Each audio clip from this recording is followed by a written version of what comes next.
Bonjour et bienvenue dans cette nouvelle vidéo dans laquelle je vais vous expliquer que le monde a évolué et que c'est la raison pour laquelle la plupart des gens manquent de temps. Beaucoup plus que leurs parents d'ailleurs. Non seulement le monde a évolué, mais on applique encore des anciennes recettes qui ne fonctionnent plus. Il faut donc mettre en place une nouvelle diététique du temps. Je vais d'abord vous raconter une anecdote pour illustrer ça. Puis je vous expliquerai comment notre monde a évolué et enfin pourquoi les techniques traditionnelles de gestion du temps ne fonctionnent pas. Je vais commencer par vous raconter une anecdote que j'ai vécue. J'accompagnais pour la première fois une femme qui manquait de temps, une jeune femme autour de 35 ans. Je pose généralement quelques questions pour déterminer exactement les causes du problème et parmi mes questions, je demande « Comment vous sentez-vous » La femme me répondit en commençant de manière surprenante. Elle me dit « Vous connaissez l'histoire des papa-papous ? Je la raconte souvent à mes enfants et cela les fait beaucoup rire. » J'avoue que je la connaissais, mais je ne voyais pas bien le rapport avec ma question initiale. Elle commença à me raconter l'histoire. Chez les papous, il y a des papous papa et des papous papa. Et certains ont des poux et d'autres sont sans poux.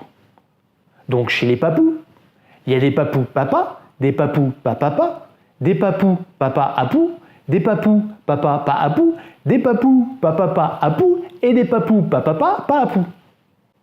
Et comme chez les poux, il y a des poux papa et il y a des poux papa, donc chez les papous, il y a des papous papa à poux papa et des papous papa à poux papa, etc., etc., etc., etc.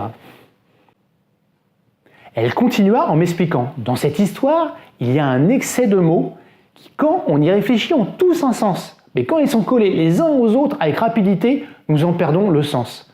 Mais nous nous laissons tout de même porter par cette agréable histoire. Eh bien, je me sens comme ça. Je reçois des tonnes d'informations et de tâches chaque jour à la rapidité d'une mitraillette. Je ne sais pas à quoi ça sert et ma vie n'a plus de sens. Et pourtant, je me laisse porter et j'ai la naïveté de croire que si ce n'est pas agréable, c'est de ma faute et c'est ce que je dois faire. Je veux donc un traitement anti-poux et anti-papou. Elle avait tout à fait raison. Nous vivons désormais dans un monde de surabondance. Surabondance d'informations, de sollicitations et de rôles à jouer. Des notifications dans tous les sens. On doit être à la fois super performant au travail, un bon parent, un bon amant, avoir plein d'amis, faire du sport, participer à la vie sociale de notre quartier, etc., etc., etc. Le résultat ? 70% des personnes déclarent manquer de temps. C'est énorme! C'est le mal du siècle et ça ne va pas s'arranger car c'est lié au fonctionnement de notre société moderne. Il faut donc s'y préparer. Et il y a des solutions que ceux qui réussissent ont mis en place. Comme le dit Jean-Louis Savant-Schreiber dans son livre Le Nouvel Art du Temps, vous devez mettre en place une nouvelle diététique du temps s'adaptant à cette nouvelle donne. Contrairement à l'époque précédente où la productivité était le maître mot et où il fallait gagner du temps, la productivité n'est plus la solution dans un monde de surabondance. Nous passons en fait d'un monde où il y avait un plat unique en quantité limitée, il fallait donc faire vite et plus pour manger à sa faim, à un monde où vous êtes devant un buffet avec beaucoup de plats délicieux que vous ne pourrez jamais manger tous.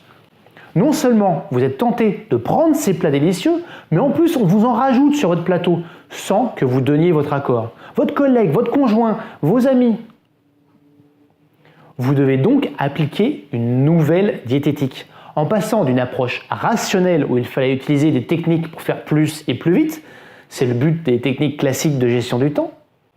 Il faut donc passer d'une approche rationnelle à une approche émotionnelle. Vous devez apprendre à faire les bons choix. Faire des choix dans cette surabondance, c'est la clé. Et faire un choix, c'est éminemment émotionnel.